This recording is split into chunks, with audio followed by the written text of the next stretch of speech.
Enggak, kamu yang kena. Viral mantan pemain PSKC Cimahi diduga aniaya pria di Tangerang, gendang telinga korban sampai pecah. Sebuah video memperlihatkan aksi penganiayaan yang diduga dilakukan oleh mantan pemain PSKC Cimahi beredar viral di media sosial. Adapun pemain sepak bola yang dimaksud diduga yaitu Ekwatu Oseloka yang juga adalah pemain naturalisasi asal Nigeria. Salah satu videonya dibagikan oleh akun X Sosmed Keras pada Minggu 17 Desember 2023. Dalam video tersebut terlihat pemain sepak bola tersebut keluar dari mobilnya lalu menghampiri pengemudi mobil lain. Kedua mobil baik milik korban dan pelaku sudah dalam kondisi terparkir di suatu kawasan perumahan.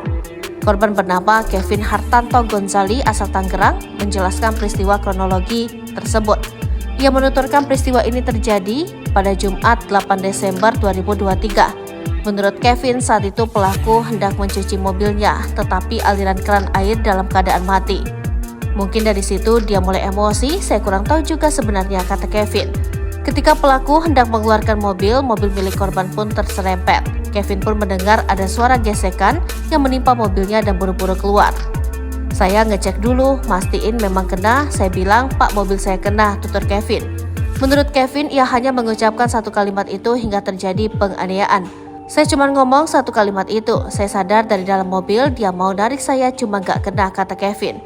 Kevin pun melihat pelaku hendak keluar dari mobilnya. Saat itu ia mengira pelaku akan berbicara baik-baik padanya. Dia bilang, kamu kayak gak sopan ya, 2 kali sambil nampar saya 2 kali, ungkapnya. Kevin pun mengungkapkan bahwa pelaku sempat mengancam akan kembali dan menemui dirinya. Tetapi kata Kevin, ucapan pelaku itu tidak benar terjadi.